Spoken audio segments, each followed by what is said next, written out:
অপু বিশ্বাস যদি সত্যি শাকিব খানকে ভালোবাসতো তাহলে অপু বিশ্বাস কখনোই বলতো না যে আমি হচ্ছে বিয়ে করার সিদ্ধান্ত নিয়েছি এবং আমি হচ্ছে বিয়ের জন্য ছেলে খুঁজতেছি, সিঙ্গেল পাত্র পেলে তারপরে বিয়ে করব। কিন্তু যখনই হচ্ছে অপু বিশ্বাস দেখলো যে শাকিব খান বুবলিকে বিয়ে করছে, বাচ্চাও আছে, তখন সে বিয়ে করার সিদ্ধান্ত বাদ দিয়ে কিভাবে এই বুবলি এবং শাকিব খানের সংসারে 12টা বাজানো যায় সেগুলোর চেষ্টা করেই যাচ্ছে। আজকে যদি শাকিব খানের টাকা না থাকতো, যদি শাকিব খান আজকে এরকম ফেমাস না হতো, তাহলে অপু বিশ্বাস এখন যেটা করতেছে সেটা কি সে করতো? কোনো দিনই সে করতো না। ডিভোর্স হয়েছে, বাচ্চা আছে, ঠিক আছে, বাচ্চার ভরণ পোষণের দায়িত্ব এখন বাবার, কিন্তু বাচ্চা যেখানেই যাবে সেখানেই অপু বিশ্বাসকে কেন সাথে সাথে যাইতে হবে? বাচ্চার বাবার হাত ধরতে হবে কেন? তারপরে বাচ্চার বাবার জন্য আবার রান্না বান্না করে, সেটা নাকি আবার খাইতে আসছে বলতেছে। আমার তো মনে হয় গোস্তের যে কালার আমি দেখছি, ওই গোস্ত খেয়ে মনে হয় শাকিব খানের ডায়রিয়া হয়ে গেছে। শাকিব খান অসুস্থ, এই জন্য শাকিব খানের কয়েকদিন ধরে আর কোনো খোঁজ খবর পাওয়া যাচ্ছে না, শুটিংও মনে হয় করতে পারতেছে না।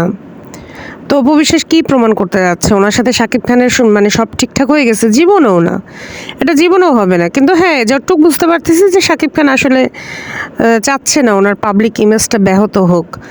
উনি চাচ্ছে বুঝাইতে মানুষকে যে না, উনি বাচ্চাদের ব্যাপারে খুবই সিরিয়াস, বাচ্চাদের খোঁজখবর নেয়, এবং একটা তো অপরাধবোধের জায়গা আছেই।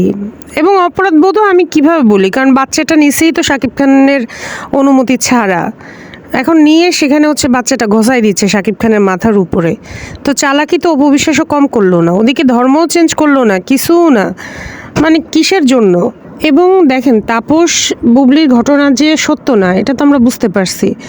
যদি সত্যই হইতো তাহলে কি বুবলি এখন শাকিব খানের বেডরুমে যেতে পারতো? পারতো না। এবং আমরা জানি যে শাকিব খান হয়তো অনেকের সাথেই সম্পর্কিত হয়েছে, বা সেও বিয়ে করতে চাইছিল শুনছি।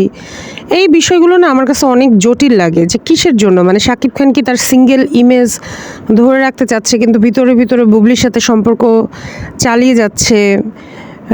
কারণ যেহেতু বেডরুমের ভিডিও আমরা দেখছি, তার মানে বুঝে যাচ্ছে তাদের ভিতরে সম্পর্ক খুবই ক্লোজ। একটা ছেলে আর মেয়ে যখন বেডরুমে যাবে এবং শাকিব খান ঘুম থেকে উঠছে, তো এখানে আর বুঝতে বাকি নাই তারা নিশ্চয়ই ওখানে গিয়ে হচ্ছে কাওয়ালি গায় নাই, বা হচ্ছে নজরুল গীতি গায় নাই। তো বুঝে যাচ্ছে যে তাদের ভিতরে সম্পর্কটা আসলে এখন কোন পর্যায়ে। দেখা যাবে 2 দিন পর আমরা হয়তো শুনবো যে আবারও মা হতে যাচ্ছেন বুবলি। তো আমি আসলে জানি না, এই বিষয়গুলো আমাদেরকে এইভাবে ধোঁয়াশা করে রেখে আমাদের অনেকের ভিতরে এখন দ্বন্দ্ব তৈরি হয়ে যাচ্ছে। এগুলো কিসের জন্য করতেছে ওনারা আমি জানি না। আর এখানে শাকিব খান বুবলি ভালো আছে বা যেভাবেই আছে, কিন্তু অপু বিশ্বাস কেন বারবার এখানে বিরক্ত করেই যাচ্ছে? ভাই, উনি তো সিঙ্গেল ছেলে, বিয়ে করতে চাইছেই, উনি তো চাইছেই, কিন্তু যখন দেখছে যে বুবলি আর শাকিব খানের বিয়ের ব্যাপারটা সামনে আসছে, অমনি ওনার মাথা গরম হয়ে গেছে এবং যেন তেনভাবে হচ্ছে এই সম্পর্কটা যেভাবেই হোক ভাঙতেই হবে।